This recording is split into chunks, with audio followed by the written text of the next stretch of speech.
Brief details in History of India. History of India start with the existence of India itself as it located in the continent of Asia. India covered 2,97,03,193 square kilometer of land and 31,04,070 square kilometer of water. It is the seventh largest nation in the world with a total area 3,28,07,263 square kilometers. Surrounded by Bhutan, Nepal and Bangladesh to the northeast, China to the north, Pakistan to the northwest and Sri Lanka on the southeast coast, India is a land of ancient civilization. Indian social, economic and cultural configuration are the product of a long process of regional expansion. Indian history begins with the birth of Indus Valley Civilization and coming of Aryans. These two phases are usually described as the pre-Vedic and pre-Vedic age. Hindus across in the Vedic period. The 5th century saw the unification of India under Ashoka, who had converted to Buddhism, and it is in his region that Buddhism spread in many parts of Asia. In the 8th century, Islam came to India for the first time, and by 11th century had formally established itself in India as a political force. It resulted in the formation of Delhi Sultanate, which was finally succeeded by the Mughal Empire, under which India once again achieved a large measure of political unity.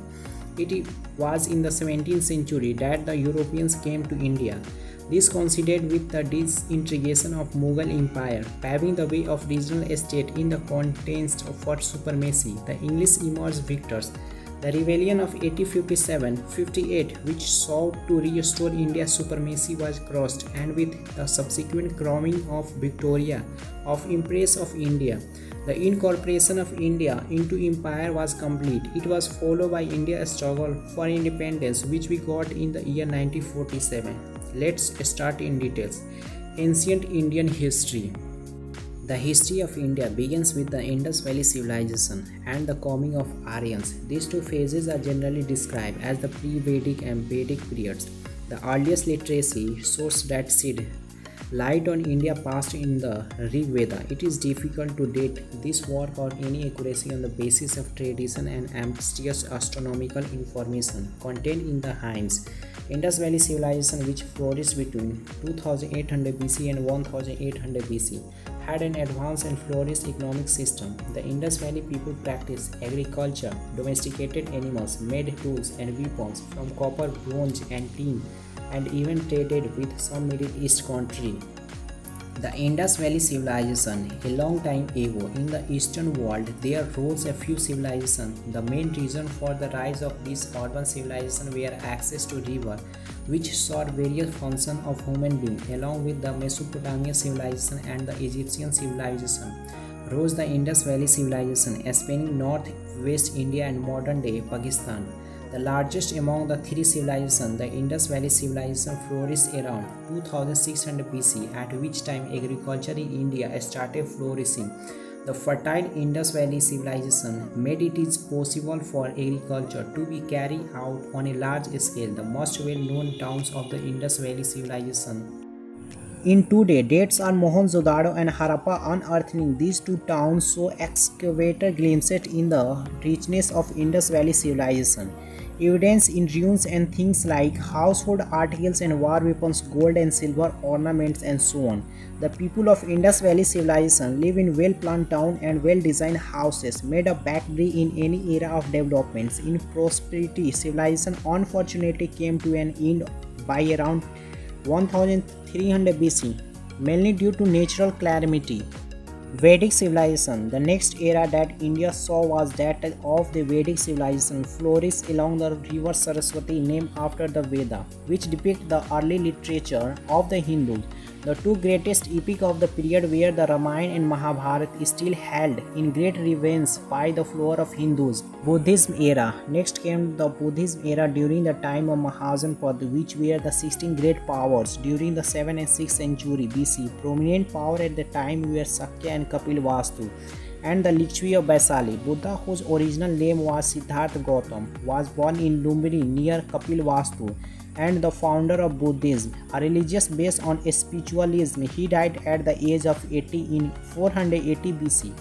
But his teaching spread throughout southern and eastern Asia and are followed across the world today. The invasion of Alexander. When Alexander invaded India in 326 BC, he crossed the Indus River and defeated the Indian ruler in battle, not worthy an Indian attempt at the war was the use of elephant, sometime that the Macedonians had never seen before. Alexander then took over the lands of defeated king. The Gupta dynasty. The Gupta period has been referred to as a golden age of Indian history. When Chandragupta first received the gift of Patliputra in dowry, when he married the daughter of chief in Lichwi, he started to lay down the foundation of his empire, which extended from the river Ganga and the Ganga to the city of Allahabad. He ruled for 15 years and was also referred to a king of kings. Of his strategy, conquest and the flourishing state of India. Harshvardhana, the last and ancient kingdom in India, was the king of Harshvardhana, who ascended the throne at Taneswar and Kanauj after his brother died. While successful in a few of his conquests, he eventually got defeated by the Chalukya kingdom of Deccan India. Harshvardhana was well known for stabilizing relations with the Chinese and also for having a high religious tolerance and a strong administrative capability. Medieval Indian history. The medieval history of India renowned for driving a lot of its character for Islamic kingdom, extending across almost 3 generations. Medieval Indian included a number of kingdoms and dynasties: the Chalukya, the Pallava, the Pandya, the Rashtrakut, the Chola. The Chola were the most important rulers at this time. The 9th century AD, their kingdom covered a large part of South India, including Sri Lanka and the Maldives, while the rulers bravely and carry out the annexation of multiple territory. In India, the empire came to an end of the 14th century AD with an invasion by a name of Kafir Malik. Monuments from the Chola dynasty are still enacted, are known for their rustic charm. The next major empire was that of Mughals preceded by a rise of Mughal preceded in Islamic ruler. The invasion of Timur was a significant point in India history before a Hindu rival movement called the Bhakti movement came to be finally in the 16th century. The Mughal Empire started to rise, one of the greatest empire of India. The Mughal Empire was rich and glorious and with a whole of India united and ruled by one monarch. The Mughal kings were Babur, Humayun, Shah Suri, not a Mughal king, Akbar, Jahangir, Shah Jahan and Aurangzeb. They were responsible for setting up efficient public administrating, laying out infrastructure and promoting the art. A large number of monuments in India today exist from the Mughal period. The death of the last Mughal kingdom Aurangzeb sowed the seed of disintegration within India. Influencer of Islamic architecture in India, the Mughal kings are still looked back in the way. Akbar, Emperor Akbar, also known as Akbar the Great, Jalaluddin Muhammad Akbar, was the third emperor of the Mughal Empire after Babur and Humayun. He was the son of Nasruddin Humayun and succeeded him as an emperor in the year 5056 when he was only 30 years old. Shah Jahan, also known as Shahabuddin Muhammad Shah Jahan, was a Mughal emperor who ruled in the Indian subcontinent from 1628 to 1658. He was the 5th Mughal ruler after Babur, Humayun, Akbar and Jahangir. Shah Jahan succeeded the throne after revolting against his father Jahangir. Chhatrapati Shivaji. Chhatrapati Shivaji Maharaj was the founder of Maratha Empire in Western India. He is considered to be one of the greatest warriors of his time, and even today, a story of his exploit are narrated as a part of the folklore. King Shivaji used the Gwalior tactic to capture a part of the town. Dominant Mughal Empire. Modern Indian history. During the late 16th and the 17th century, the European trading company in India completed with each ferociously by the last quarter of 18th century. The English had outgrown all others and established themselves as the dominant power in India. British administered India for a period of about 2 centuries and brought about revolutionary change in the social, political and economic life of the country. However, the zenith of colonization was achieved when the British arrived in the early 16th as trader, capitalizing on the disintegration that existed in India after the Mughal rule. The British actively used the strategy of divide and rule to rule over India for over 2 centuries. While the British had come in earlier, then only achieved political power in 1757 AD after the Battle of Plassey. They took a keen interest in the resources that India had to offer and have been looked back at the plunder of India's wealth and resources as they took cotton, spice, silk and tea amongst numerous other resources.